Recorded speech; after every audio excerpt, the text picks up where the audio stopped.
The worst thing that happened to me is I lost myself. I never had myself. I never found myself. I had no self-esteem. So I knew through working out and through learning, because it took a lot for me to learn also. I started finding self-esteem. Once I found that, that's when doors started opening up. I stopped caring about people, that what they thought, being judged. Wow, if I say this, if I started right now, are you gonna make fun of me? I stopped caring about that. And that's when my life started really changing for me, slowly but surely. I could barely read and write when I was a junior in high school. I wasn't going anywhere. I was a character. I was trying to find myself through a character. I was making different hairstyles and sagging my pants, and I was off. I was off, man. I was a clown. I was a clown. And I was like, this is not where you're supposed to be in life, man. I'm not happy. The biggest thing is they say, look at his eyes. Look at his eyes, man. Have you seen his eyes? Looks like he has demons in his eyes. He looks so unhappy. The biggest thing is I'm not happy. I'm not fulfilled. You know, they're so missing the point, man. He's a very focused, driven human being who found a buried treasure within himself. Not many people found it. So the journey I'm on is very different than most people, which is why I don't judge people. I'll say that many times. I don't judge people. I'm judged a lot by how I look.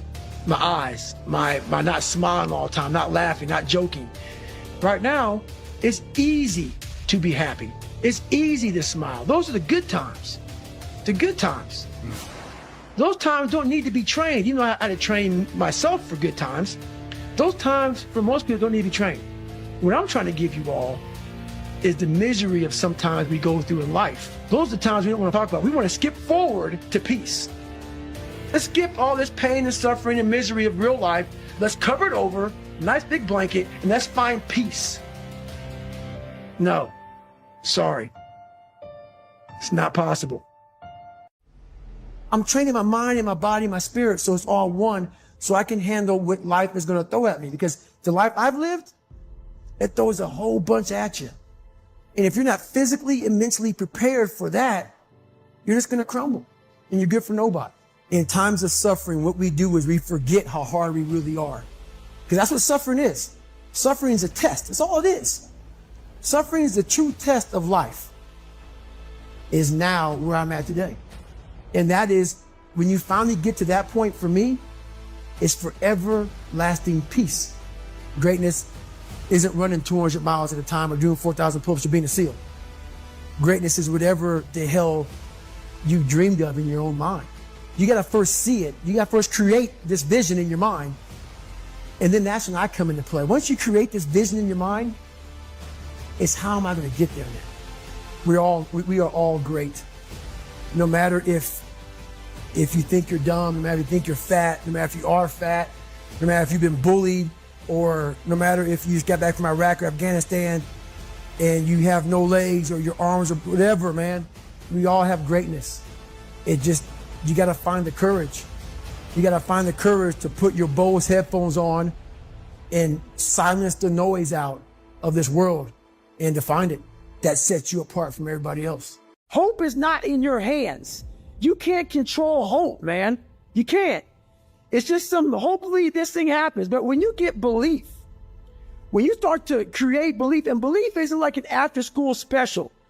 Most people think, oh man, like your mom and dad, you need to believe in yourself. Sesame Street, when I was growing up, you need to believe in yourself. That's not the belief I'm fucking talking about. It's the belief that you harness through hard work and dedication. And it's something that you know what you are capable of because you've gone there several times in those dark times. So my belief, why I kept on going back to Navy SEAL training and going back to all these different things, not because I hoped training would get easier. It's because I believed I could make it.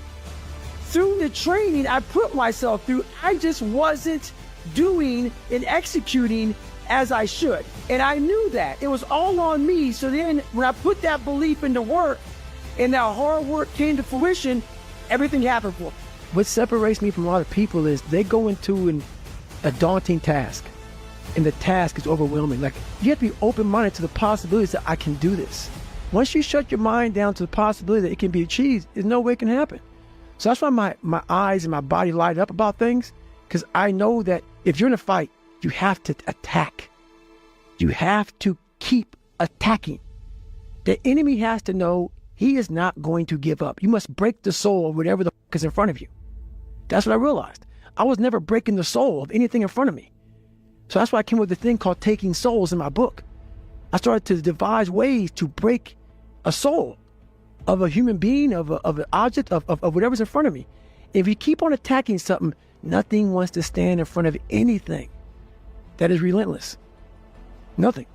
People don't really understand what that is. When you're in the worst environment possible, the worst situation possible, and everybody's looking like, God, man, I hope this ends. And you see that. Time slows down and you see that. You're feeling that. Everybody has that look on their face like, God, this got to go. I don't want to be here anymore. And when I started to realize, I started playing mind games. I was like, you know what? I bet these f***ers are looking at us, judging themselves about when they were going through Hell Week. About, let me see, I'm looking at Goggins right now. I was better than him. I was like, okay. You got to judge me, right? All right. So this is what I'm going to do to you. They tell you how you're supposed to feel. You are feeling that way. I was like, don't let these motherfuckers tell you how you're supposed to feel. No, it's day one, motherfucker. This is hour one. So I was getting my boat crew all jacked up. I said, we're going to take these motherfuckers' souls. So when they had us doing this simple thing that guys were struggling with, I looked on the instructors' faces and it looked like someone had just with their soul. And I looked at my guys in my boat crew and I said, hey, guess what? We own space in their head. We own space. They're going to think about us tonight. We start fueling off the fact that, man, it takes 1 second of energy to steal everybody's. And then you have all the energy you need. That's all you need. You need to look at someone's eyes. You know how it is when you fight somebody and you broke that. He's like, oh, God, man, I don't want to go back to the next round. And you feel like, my God, I can fight all day. I can fight all day long. That's what taking souls is.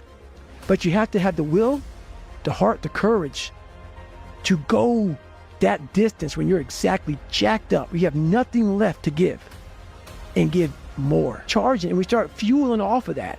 We start fueling off the fact that, man, it takes 1 second of energy to steal everybody's. And then you have all the energy you need. That's all you need. You need to look at someone's eyes.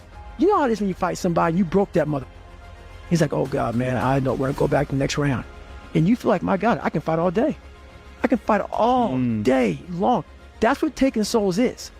But you have to have the will, the heart, the courage to go that distance when you're exactly jacked up. You have nothing left to give and give more. About what you're saying to yourself, but it also comes with work. So whenever I was getting beat down physically, mentally, spiritually, whatever I was going through, just saying, I would put, you can't hurt me. Can't hurt me just became a message I would say to myself. And that's just kind of where it comes from. I don't trust a lot of people. A lot of people live on the surface, man. They tell you all this bull, like Instagram. It's bullshit. A lot of people are just foolish, man. For me, it takes a long time to get there. Like, I see where I'm at today, but I know where I come from. And it's kind of hard to almost separate that. I'm almost, not in a way I'm kissing my own ass, but I'm amazed at what a human being can actually do. So when I start talking to myself in the third person, it's strictly because I know that I literally made this human being out of just like a whole bunch of scraps. And I wasn't, I wasn't a mechanic. I wasn't a carpenter. So I didn't know how to do any of this. I wasn't trained in how to build a human being from nothing. Like my mom didn't train me. My dad didn't train me. Life didn't train me. Well, life did train me. Life did train me, correction. And I started putting this scrap metal together. I'm like, I wonder what's going to happen. The first year I tried to do is all And after a while, I started learning more and more and more through pain and suffering. I started learning so much about stuff. Before I knew it, man, I built this beautiful car. I'm like, how did I do that? And I know how to do it because I have all the tools. Through all the failure I went through trying to build this person who's Goggins. People didn't think I was human. They thought I came from outer space, man, from some spacecraft and landed down here and just formed Goggins from the rocks and the soul of the earth. No, that's not how it is, man. So I said, I'm gonna share a secret with you all. Well, looking in the mirror at yourself, because I did a really good job by creating this guy I am now. So I can just go by and just live by this guy here. This is who I am.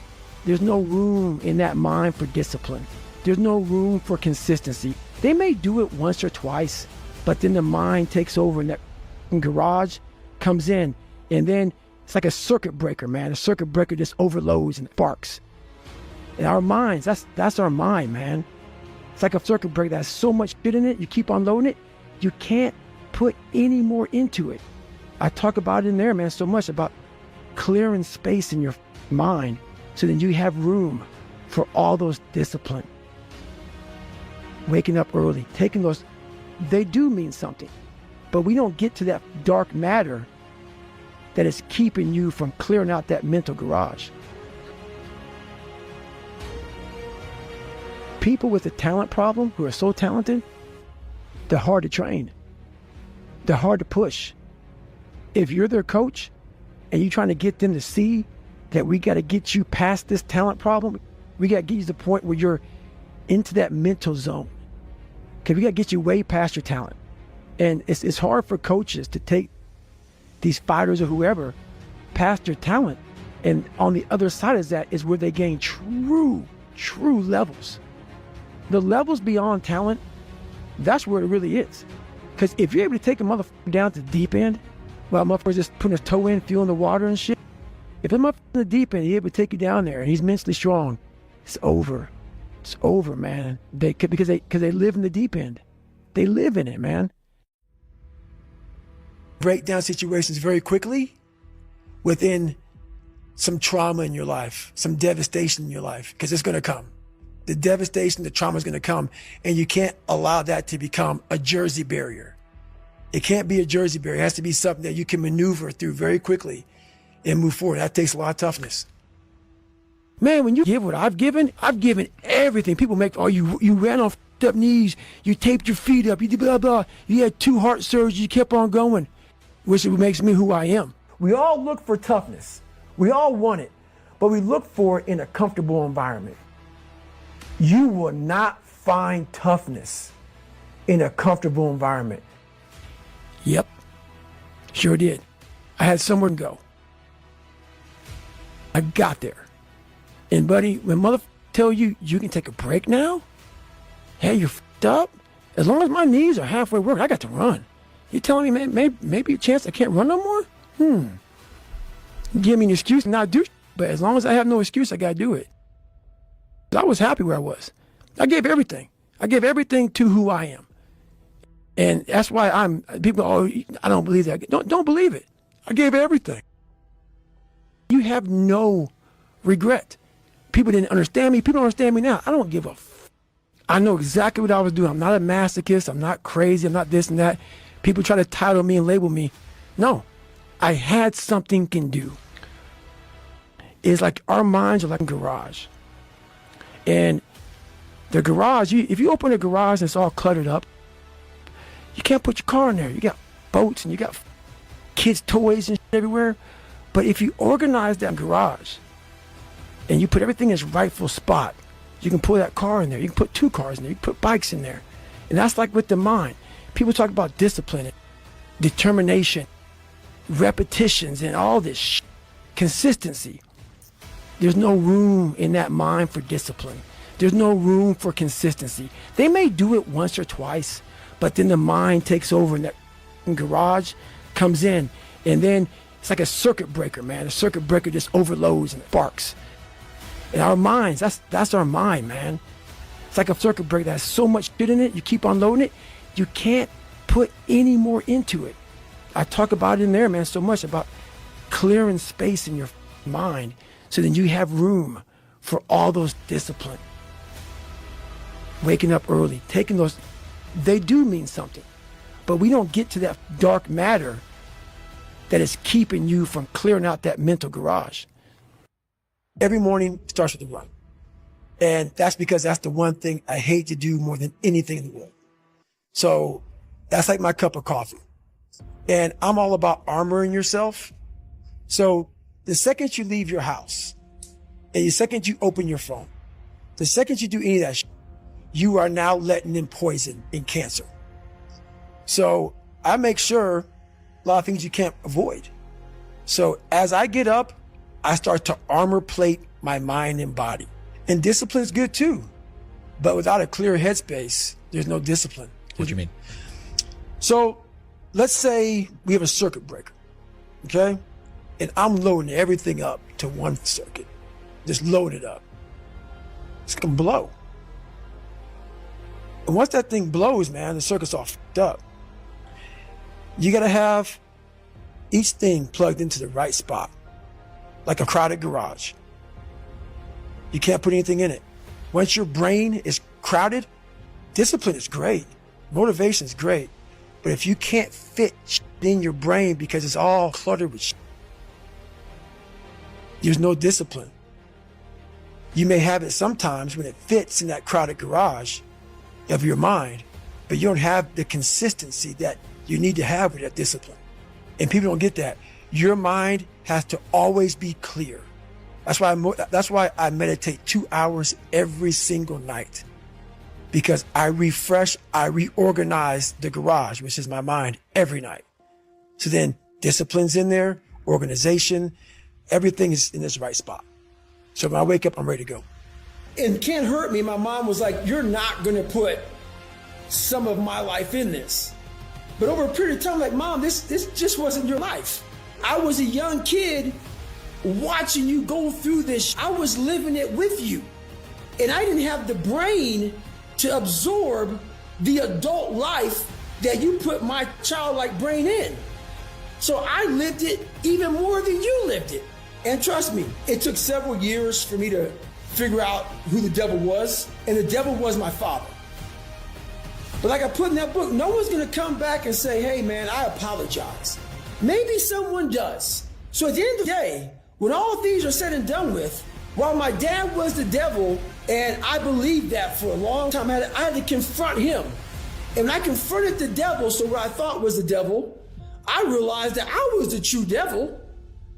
I was the one holding me back. I was the one looking for the scapegoat.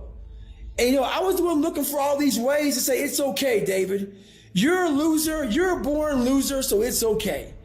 And I was hoping my dad was going to give me that confirmation. And he was a loser himself. But at the end of the day, when I left there, I realized, well, man, this is on me. My dad's, my mom's, the people around me are up. They're not going to save you. You got to save yourself, my friend. So that's when all that reality hit me when I went to Buffalo to see my dad on that drive home. I was like, man, this rest of your life is going to suck. It is going to suck, not because you're going to be a loser, but because you're going to finally start to win. People with a talent problem who are so talented, they're hard to train. They're hard to push. If you're their coach and you're trying to get them to see that we got to get you past this talent problem, we got to get you to the point where you're into that mental zone. Okay, we got to get you way past your talent. And it's hard for coaches to take these fighters or whoever past their talent. And on the other side of that is where they gain true levels. The levels beyond talent, that's where it really is. Because if you're able to take a motherfucker down to the deep end, while a motherfucker's just putting his toe in, feeling the water and shit, if a motherfucker's in the deep end, he's able to take you down there and he's mentally strong, it's over. It's over, man. Because they live in the deep end. They live in it, man. They thrive in it. Yep, sure did. I had somewhere to go. You need to look at someone's eyes. You know how it is when you fight somebody and you broke that. He's like, oh God, man, I don't want to go back to the next round. And you feel like, my God, I can fight all day. I can fight all day long. That's what taking souls is. But you have to have the will, the heart, the courage to go that distance when you're exactly jacked up. You have nothing left to give and give more. Charging, and we start fueling off of that. We start fueling off the fact that, man, it takes 1 second of energy to steal everybody's. And then you have all the energy you need. That's all you need. You need to look at someone's eyes. You know how it is when you fight somebody and you broke that motherfucker. He's like, oh God, man, I don't want to go back to the next round. And you feel like, my God, I can fight all day. I can fight all day. About what you're saying to yourself, but it also comes with work. So whenever I was getting beat down, physically, mentally, spiritually, whatever I was going through, just saying, I would put, you can't hurt me. Can't hurt me just became a message, I would say to myself. And that's just kind of where it comes from. And this is one thing about life. This is why you always must be ready. Always be ready. Never get ready. People go, oh, hey, what are you training for, David? I ain't training for shit. When something pops up, I'm ready. So when Cam popped the fuck up and Cam calls, hey, man, I'm going to be in Las Vegas. You want to go for a run? Sure do. Sure do, brother. Sure do. While the run sucked, I was ready. Hey, come here, brother. Let me talk to you real quick, brother. People don't like that, man, but I'm not going to allow you to go to a place that's going to be hard to get out of. It's going to be hard. If I allow you to gain 5 more pounds, or allow you to take 4 more days off of school, or allow you to keep on procrastinating in your life, and I see it, and I tell Jennifer behind your back, I'm doing you no justice. Right. Zero justice. So where this world is now, you can't say a mother thing.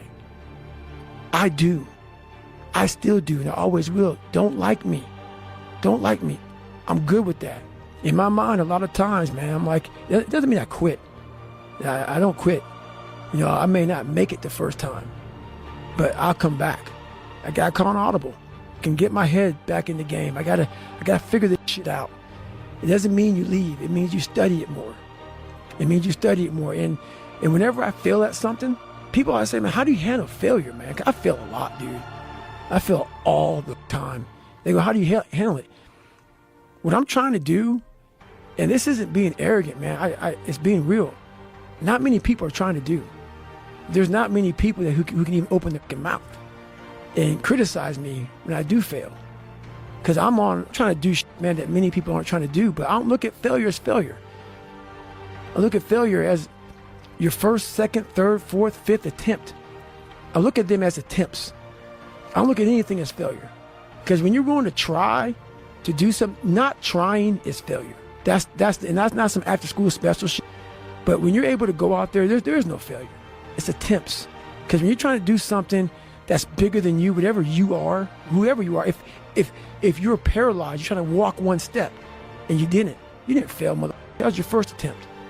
If that's your biggest thing, that's how your mindset needs to go into everything.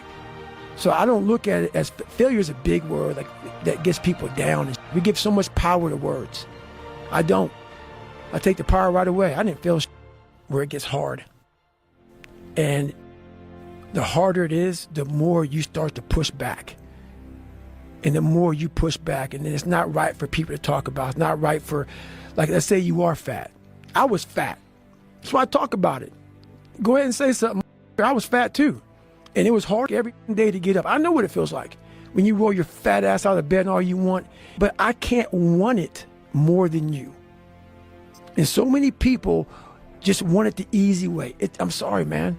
It's not. So what they start to do is they build this narrative of it's okay. When the narrative should be, you need to work harder. You need to discipline your mind better. We need to help people more than just saying it's okay. It's okay that you're not willing to help yourself out. That's not okay. It's not okay. It's not acceptable. Even though it's your life, if that's acceptable, that's unacceptable. And there's a lot of people in this world, me included, that if I accepted that, I wouldn't be anywhere. So yeah, a lot of people just, they start creating a narrative about themselves that make it okay. The ultimate get out of jail free card. And now the world is set up to have so many get out of jail free cards. Everything is okay. And you can't say a motherfucking thing about it. I want you to go there with me. I'm taking you there with me. I'm a storyteller. I want to take your ass down paradise. So the house I lived in Buffalo, New York, that I got my ass beat every day, funny. We lived on Paradise Road. And it was anything but paradise. So I want you to go there with me. You want to learn from me? Let me take your ass home. Let me take you there. So that's the whole thing about it, man. We're scared to dive into our lives. What made us who we are? The beautiful people that we are. We're all jacked up in so many ways. That's the beauty of us. That's the beauty of me. I'm jacked up, but I figured out my own little process on how to get unjacked up and I'm not going to get the same, I'm not going to get the same way you're going to get there. You may get there by going point A to point B. I might go point C to D to E to F, but I'm going to be there the same way you are, just a little harder. That's how I train my brain. So it's just different. I'm just a different thinker. My part-time savage was me running like 50 miles a week. What I used to do, and what I do now, is I got to a point, I'd be running, and I was like, okay, man, we could do 10 miles today. I get to 10 miles, but oh no. That fucking demon that I let out every morning that walks the streets at night, he comes saying, no, bitch, not today, man. There's somebody out there that you don't know, have never met in your entire life, that is doing 12, 13, 14. You're gonna do another one. And when you meet them, you ain't gonna be ready. So, Goggins kept on running. But what motivated me, this kid came from that. I'm in the hardest training in the world, in the worst shape of my entire life. What if I can graduate amongst these studs? All these guys around me, they're stallions, they're gladiators, they're all healthy. They're not broken like this.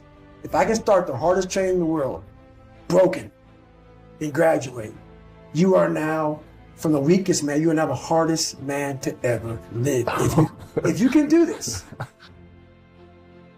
Only those people who have been there a million times in their minds and have lived in that water and have suffered a million times and realize my legs may break, my knee may break, my bones will hurt. I will be the coldest I've been in my life. I will be miserable, and accept that. Because what happens is, in 3 months later, my stress fractures were healed by running on them. When the mind and the body connect and you don't give yourself a way out.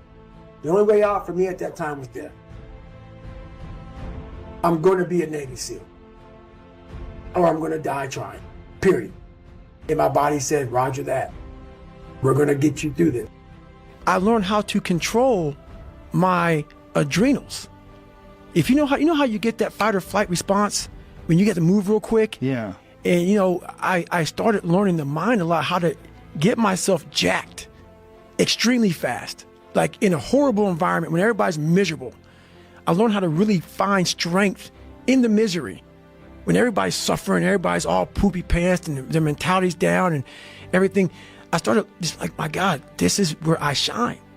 And I started using all that misery for tons and tons of drive and motivation to then lead people further.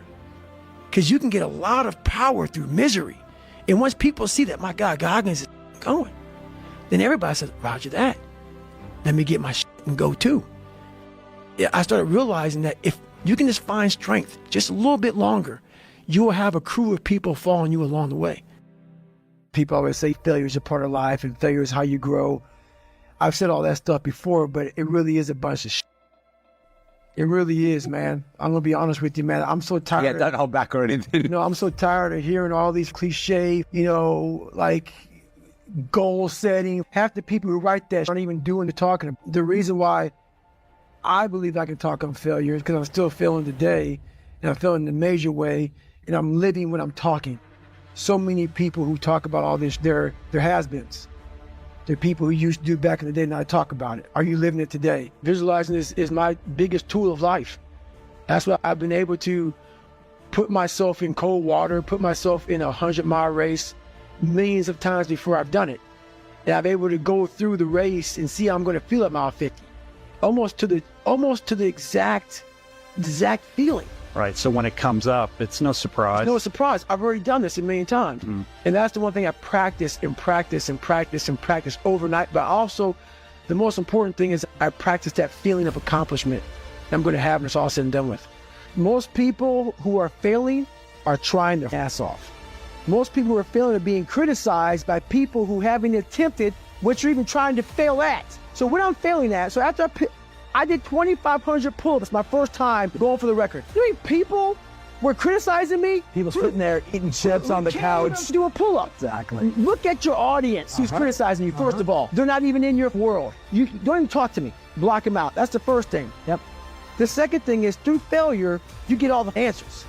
You get all the lessons. All of them. Yes. They're all there. Yes. So I was able to go back through and say, okay, this happened, this was wrong, this was wrong, this was wrong. So I don't even look at failure like, I don't even call it failure. I don't, because I don't look at it like, oh my God, I failed. No, I look at, okay, like trying to invent the light bulb. I'm afraid to know what's failure. I'm trying to invent a light bulb. I'm trying to break 4,020 pull-ups. That's failure? Anything you do along that way is amazing. That's how you gotta look at failure. I have to be very present in everything I do. Like right now, I'm in rich roll. I'm not thinking about rich roll. And what the fuck's coming out of your mouth right now? That's what gives me a huge advantage in life, especially today, in this day and age, with so much going so fast and everybody wants to keep everything going, everything up and everything. I want to be the greatest multitasker of all time. Not me.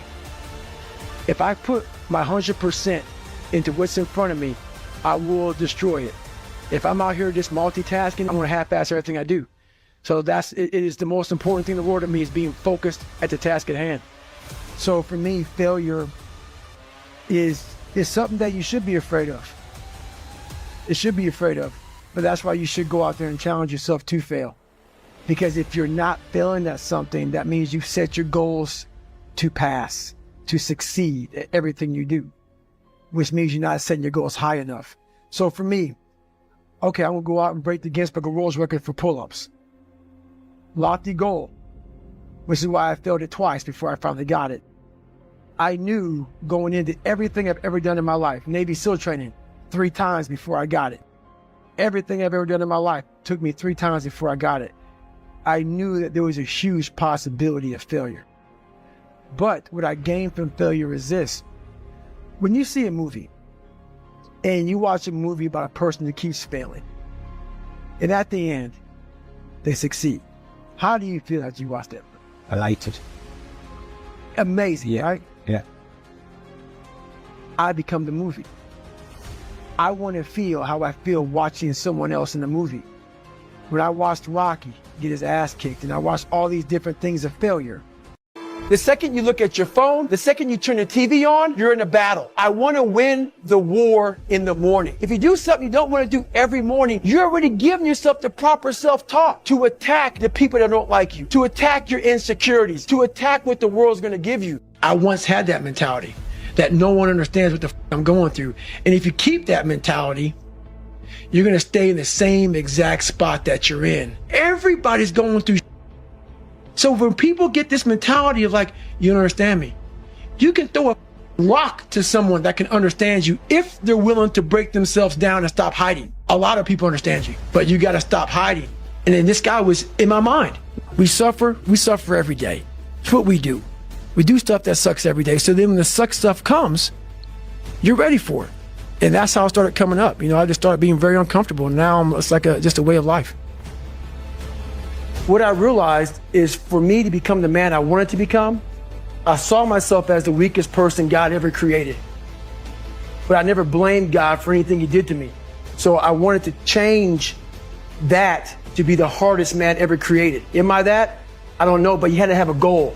I learned how to control my adrenals.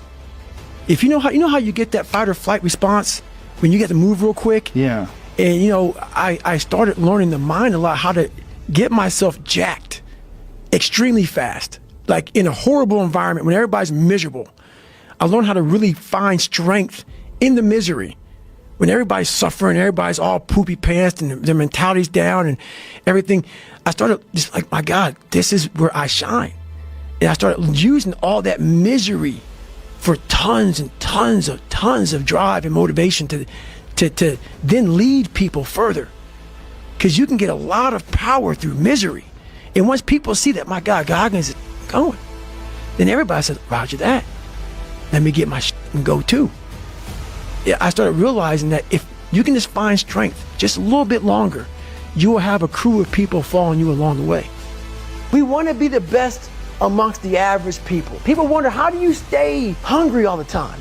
Because after I accomplish something, I don't sit back like a lot of guys who graduate buds, graduate this, graduate that. They get comfortable. They wonder why I'm getting weak, man. I don't know, I lost my edge. What's going on? Because once you hit the top of the mountain, guess what happened? I'm good. I'm good. So you wonder why you're falling down now. Because once you reach the top of the mountain, you got to build another one. That's mediocrity. There's a lot of people in mediocrity who have a nice resume, but they're one-timers, man. They hit a one-time deal, they busted it open, got a lot of money, but they're good. You're mediocre now. These people go to the gym, they get big, they get jacked, They can run fast, but the only thing they're doing is they're coding over the mind. All you're doing is building a bigger, stronger quitter. Your mind hasn't gotten any stronger. So the second adversity comes, like, my God, I'm so fit. What's wrong? Your mind is still soft. Life beat me up bad. I was knocked out in the 12th round of a 15-round heavyweight bout. I was knocked out. But what happened was in the 12th round, when the challenger turned his back on me, I was getting up. And I got up and won the next 3 rounds. So that's my mind about can't hurt me. I was hurt, man. Like literally, I had to overcome so much those first 26 years of my life. And I still do every day today. You know, it's not over. We're gonna get you through this. But the mentality of can't hurt me is just that. No matter what's in front of you, man, you have to face. You have to confront. You have to overcome and move forward. So my father, you know, some of the kids that bullied me, my learning disabilities, all these things I went through in life, stuttering, has so many different issues, failing and failing and failing, I had to overcome them. Or they would have overcame me. Throughout this journey, I started becoming this new person. I started creating this new person. People started seeing me as this amazing superhero. In the back of my mind, I knew the real story. And I was like, man, one day you have to really share it. I'm like, man, but do you have the courage? You know, like, it's great to live right here. I've established this. People think you're great. Just stay here. Don't go back. Let's not go back. But the only way you can help people out is let them know that this is possible. So I had to go back and say, this is where I come from. And where I come from is hell. Because what we do so well in this world is we see superhuman people and we title them. The second we title them, what that does, that gives us a get out of jail free card, is that they're the 1%ers. I'm not even gonna try to do that because that's not even in me. God made them special. They're special people. There are no special people, they're special minds, and the mind can be created on your own. You can do that yourself. So that's why I write the book like I write it, so people can look at me and say, my God, he came from this? He had to overcome all of this? So I take away all the titles, even crazy, even the fact that he's superhuman. All those titles are now stripped away. But what's funny about that, you will have my book in your hand. You will read it in its entirety. You will hear the audio book, whatever you get. And by the time you get to chapter 9 or 10, you already forgot chapter 1, 2, and 3 of the hell I came through. That's how fast the mind wants to soften you up and say, this guy's just nuts. He's superhuman. That's how fast the mind, you already forgot what you read and you love the book. You're loving the book and you already forgot the first 3 chapters because your mind's saying, this is impossible. It's already guiding you down that path of least resistance as you're reading the book. That's how powerful it is. So we got to constantly remind ourselves of, go back to chapter 1, 2, and 3. Always remind yourself of those chapters, of that you can also do this. But you have to first self-examine or live autopsy your own personal life. People always say failure is a part of life and failure is how you grow. I've said all that stuff before, but it really is a bunch of shit.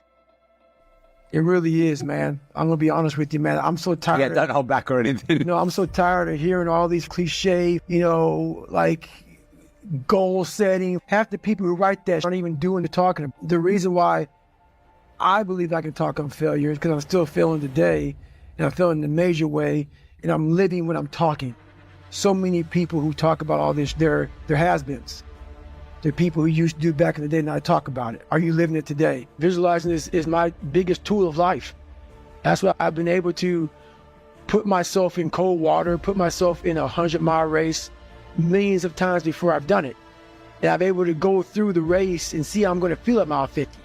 Almost to the exact feeling. Right, so when it comes up, it's no surprise. It's no surprise. I've already done this a million times. And that's the one thing I practice and practice and practice and practice overnight. But also, the most important thing is I practice that feeling of accomplishment that I'm going to have when it's all said and done with. Most people who are failing are trying their ass off. Most people who are failing are being criticized by people who haven't attempted what you're even trying to fail at. So when I'm failing at, so after I did 2,500 pull-ups my first time going for the record. You know, people were criticizing me. People sitting there eating chips on the couch. Doing pull-ups. Exactly. Look at your audience who's criticizing you, first of all. They're not even in your world. You don't even talk to me. Block them out. That's the first thing. Yep.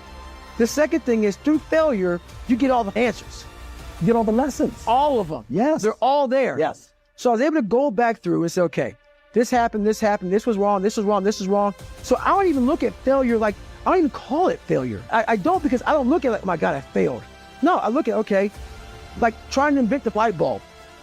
I'm afraid to know, but what's failure? I'm trying to invent a light bulb. I'm trying to break 4,020 pull-ups. That's failure? Anything you do along that way is amazing. That's how you gotta look at failure. I have to be very present in everything I do. Like right now, I'm in Rich Roll. I'm not thinking about but Rich Roll. And what the fuck's coming out of your mouth right now? That's what gives me a huge advantage in life, especially today, in this day and age with so much going so fast and everybody wants to keep everything going, everything up and everything. I want to be the greatest multitasker of all time. Not me.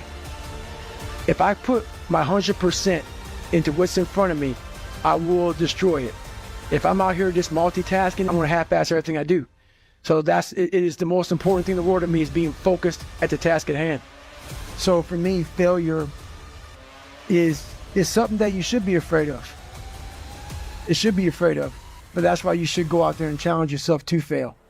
Because if you're not failing at something, that means you've set your goals to pass, to succeed at everything you do, which means you're not setting your goals high enough. So for me, okay, I'm gonna go out and break the Guinness Book of World Record for pull-ups. Lofty goal, which is why I failed it twice before I finally got it. I knew going into everything I've ever done in my life, Navy SEAL training, 3 times before I got it.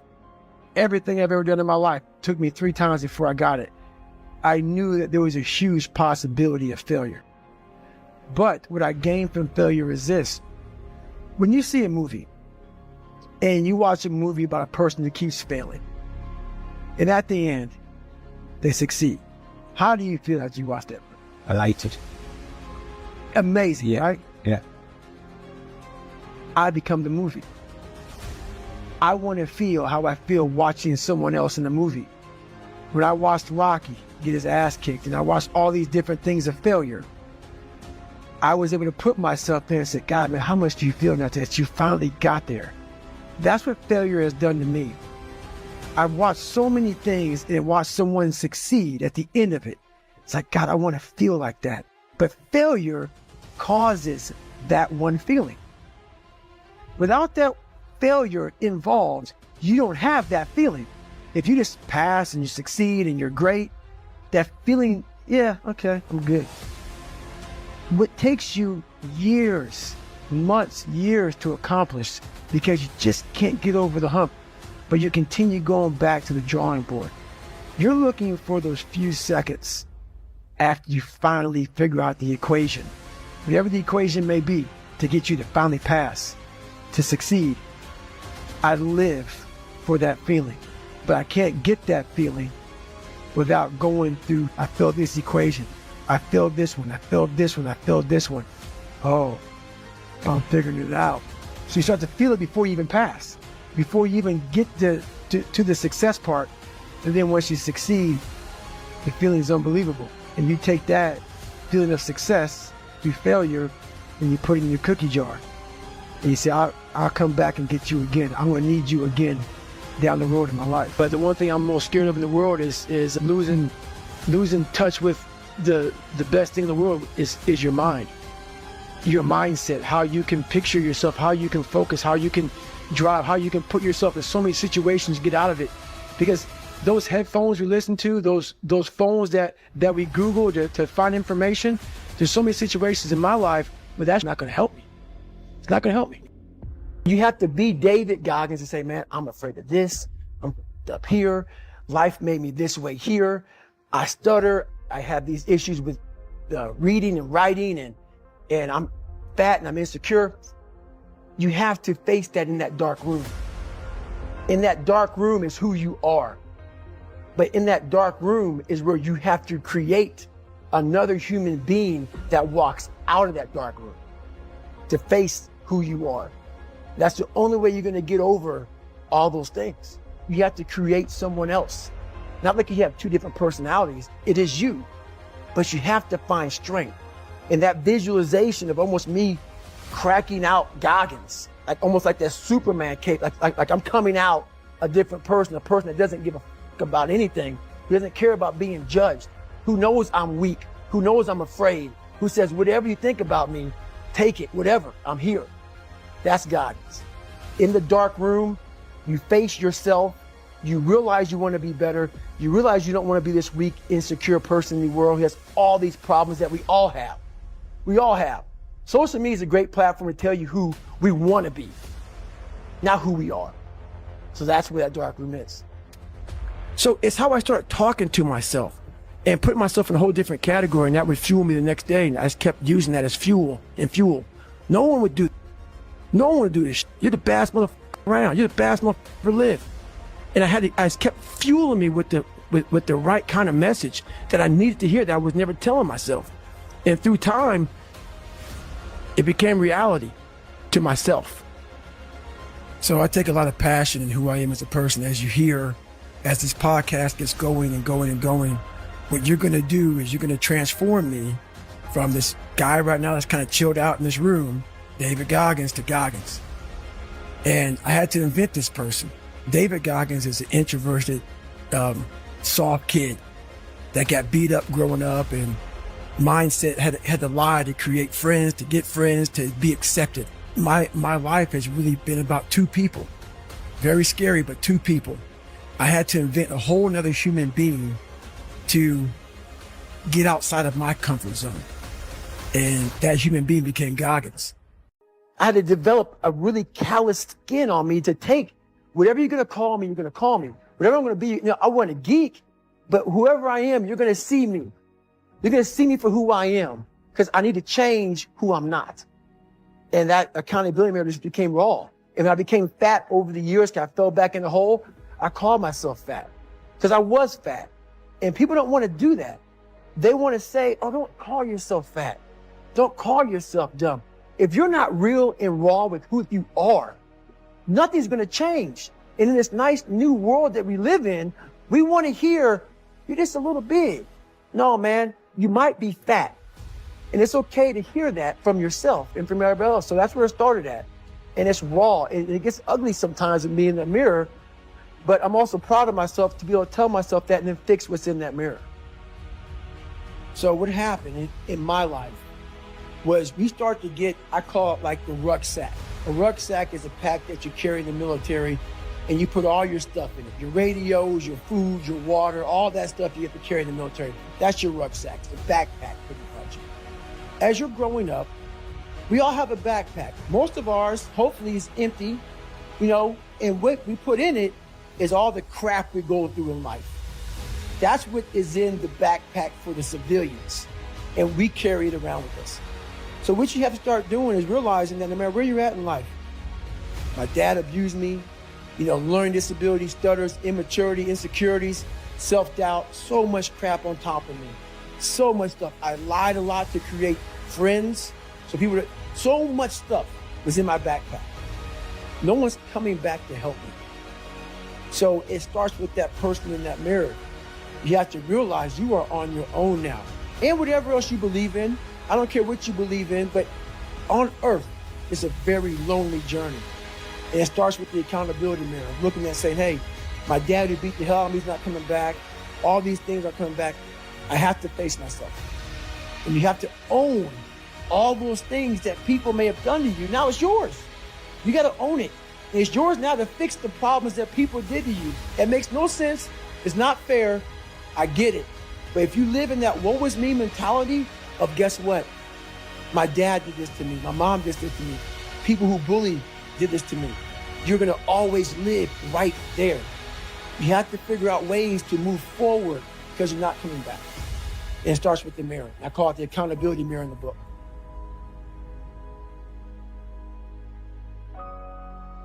I don't enjoy it. It's necessary. It's necessary. So every morning I wake up, it's not just about working out, but for me, working out has been a very big part of my mental growth. So for me, if I am not challenging myself every day, and I swear to God, people will not believe it. I was over almost 300 pounds twice in my life. A person that does that twice in his life does not enjoy cardiovascular activity. So people can put anything they want to in their head. I did realize one thing. The things I don't enjoy that I still do, that's where growth is at. And that's, for me, the only place growth is at, is in that very uncomfortable zone. So I have to visit it every single day. I realized at a young age how to change myself was through discipline. And the military didn't teach me that. It was something I realized I had zero discipline, zero self-discipline. And I realized I have to start developing this. And I started really because I was horrible at reading and I was horrible at writing. I have so many learning disabilities, it's not even funny. So I just sit down at the table and spend so much time in this, reading and writing and learning. And that kind of translated over to my self-discipline with working out. So that's where it started. I started when I was about 16 years old and said, well, I'm a fourth grade reading level. Let me go ahead now and start really focusing because I'm not going to get in the military. I got to pass the test. So that's where it started for me. Each thing that is wrong with you has to be a focal point. You can't look at this gigantic list and say, I got to change all this. My God, this is crazy. No. You take off the first one. I want to be smarter. For me, that was my thing. I have to become more intelligent. I have such a severe learning disability. I had to now get that one thing and then strategize in that one problem. How can I do this? I'm not going to learn like you. I'm not going to learn like anybody else. How am I going to figure this out? So I then figured out, okay, where are my strengths here? Where are my weaknesses in learning? All right, man, how am I going to do this? And I figured out a way to do it by just strategizing. So how I learn to this day, if I have a big manual to study, I will have to get a bunch of spiral notebooks from the daggone store. And each page, I have to write each page out, maybe 10 times. So there was a 1,000-page dive manual that I got 18 months before I went to dive school. Most people, I'm not smart, I'm gonna go see if I can pass this test. I realized, hang on a second, I'm not smart. How can I get past this? How can I get through this obstacle? I need to acquire this book 18 months in advance because it could take me 18 months to write down each page over and over again to then put it to memory. So when the question came up, I had written that question so many times down in that paper that I could recall, okay, page 71 was where I remember seeing this, and I can recall it that way. And that's how I did it. So you got to strategize on each problem you have in life. Slowly break down that problem. Don't think about all the problems you have, just one at a time. And before you know it, you fix all these problems, but you cannot focus on all of them. Just on the one thing at a time. I fell back in this hole of life. The second you think that you've overcome it and you climbed Everest, you're on that last hold and life will say, not today. And it'll push you down. And it was me against me. My pants were down to my knees. I was just, whatever was going on, I was in a bad shape. So I went to the bathroom and I went to the mirror and the reflection in it revealed a lot of bad things. A lot of things that I was hiding behind the saggy pants. And I'm looking at myself in the mirror going like, God, dog, dude, you are something else, man. Like you have created a character. If I don't give you all of me, why the hell am I here? Why, how will you learn from me? People take so much offense to me. You will never learn from people if we always tap dance around the truth. We tap dance around the truth by finding the right words so I don't hurt you because you have thin skin. No. Tighten up, people. It's okay. Trust me. It's okay. It's okay. What are you going to do now? They don't own your life. How are you going to control that now? How are you going to flip it upside down and say, Roger that, now I'm going to harness, and you'll read about me years from now. Some are actually born with some genetic freakishness. I was not. Don't forget the first 3-4 chapters when I couldn't read as a junior in high school, when I hid out where I got beat so badly that I became afraid of every motherfucker that ever lived on the planet Earth? Everybody. I had to reinvent a human being. I sat at home for so many nights by myself, broken, not just physically, mentally, spiritually, mental toughness, strength, power. I'm like, I didn't have any of that. I once had that mentality that no one understands what the I'm going through. And if you keep that mentality, you're gonna stay in the same exact spot that you're in. Everybody's going through. So when people get this mentality of like, you don't understand me, you can throw a rock to someone that can understand you if they're willing to break themselves down and stop hiding. A lot of people understand you, but you gotta stop hiding. And then this guy was in my mind. We suffer every day. It's what we do. We do stuff that sucks every day. So then when the suck stuff comes, you're ready for it. And that's how I started coming up. You know, I just started being very uncomfortable. And now it's like just a way of life. What I realized is for me to become the man I wanted to become, I saw myself as the weakest person God ever created. But I never blamed God for anything he did to me. So I wanted to change that to be the hardest man ever created. Am I that? I don't know, but you had to have a goal. You're alone. You're alone. You may have a shrink you're going to, you may have a best friend you're going to, but there's 24 hours in a day where you're alone in this brain. And your brain is talking to you in all kinds of ways. And it wants to control you and pull you in these different pockets. If you can't control your own brain and your brain controls you, you're f***ed. You got to tell your brain where you want to go and how you want to go and how you want to get there. You got to control it. If not, it's over. We have a lot more than we think we have. And all I did was I picked up that fucking shovel, and that shovel, I made my own path.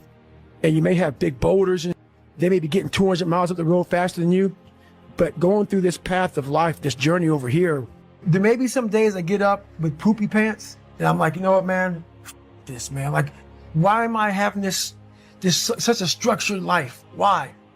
And I'm like, you know what? I'm good. I'm done with this shit. And I sit around and I say, okay, so you want to be normal. So you just want to be like everybody else that roams the world, not knowing the power that's in them, being fine with being mediocre. I'm like, fuck that, man. Mm-hmm. But you have to go into those dark chambers that we often shut off, and you got to open them up. You got to open up and fight that fucking demon, get in there, talk to that mother, say what's up, get to that dark place in your mind, figure out. It may take months, it may take years. Figure out your purpose. Figure out what you want to be in life. And then from there, okay, I have my purpose. It's easier to accept the fact that I'm just not good enough. I wasn't made to do that. And yeah, some of us can't be LeBron fucking James. But I'll tell you right now, man, we can do a lot of when it comes to this pure arm guts and willpower and getting through shit. We have a lot more than we think we have. We're like that person who says, hey, you know, man, I don't feel good today, man. And they say, oh, it's okay, brother. Take a day off. Maybe we'll get a pizza and watch the game. We like that. Boy, my whole life. That's why my friends hate my ass, boy. Because I'm hard on me. If I'm hard on me, I don't give a f about you. I basically, a lot of mornings I wake up and say, f your feelings. And that doesn't mean like, don't take it literally, f your feelings. But sometimes you have to go beyond what you're feeling. And my knees were, but guess what? I wanted to run. And I knew that, okay, you can get knee replacements, this and that. Like I said, it wasn't because I ran too much. People always want to say, oh man, you ran so much so you f***ed your body.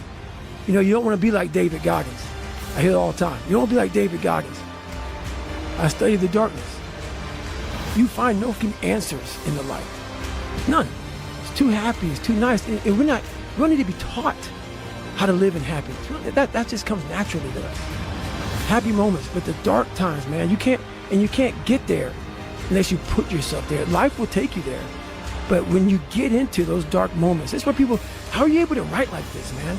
I go to such places in my mind and I study the darkness. Like, it's not just physical. When I was growing up and I saw my mom getting beaten, I got beat. And I was some stuttering little black kid in an all-white school, and I'm on stage and I gotta say one line in front of 15 people, and I walk off stage coming with a stutter. All those insecurities and all those things, man, I used to go home and cry. I'm like, my God, man, hang on, man. As I got older, we got to study. The only way we're going to get through this is if you study. So every time I'm in a dark moment and life's up around me, whether it be physical or just life, I get in it, man, with pen and paper. I'm like, okay, this sucks. I can feel like I'm losing my shit. Let's study this. You can't fit discipline in your life. You can't fit structure. You can't fit consistency. You can't fit the grind. And then when you try, it just gets overrun by the clutter in your mental garage. I got to a point in my life where I realized this is life. And so I move on past things real quick. So people are like, oh my God, what are you gonna do, David, if you can't run? I'll swim, or I'll go to college, or I'll do something else. Like, this isn't my life. I'm very aware how quick life can take from you. And I've always prepared my mind for the next chapter. And what happened with me was I started this thing called front loading. So when I was young, I used to be a little piece of, like, oh, I'm not good enough. I can't do this. I can't do that. But the second I got my head out of my ass and I realized, man, you can achieve a lot of shit. You get off your ass and you start moving and you start motivating yourself. Start becoming a self-motivator. So I started front loading. Every time I'm in a bad situation, I study it. And that's the only reason I do half the shit I do, is I'm studying this shit. Because I know that I never thought I was going to be writing books and trying to help people get better. But I was always trying to do it because I knew I sucked. And so when you know you're trying to get somewhere, you know you suck, you know that you believe that you're a born loser, you are taking snapshots, man. Like, you see something on your phone, like, oh man, I'm gonna take a snapshot of that. I do that in my mind. So I get in these moments where I'm like, okay, wow, that's good knowledge right there, man. I snapshot it because I know that I can use that later. I can use this because I'm not out there most people, they go out and they run and they go out and do, and they're like, oh, this is beautiful, look at mountains. And no, I don't like it. My body hurts, I'm hurting. How do we get through this?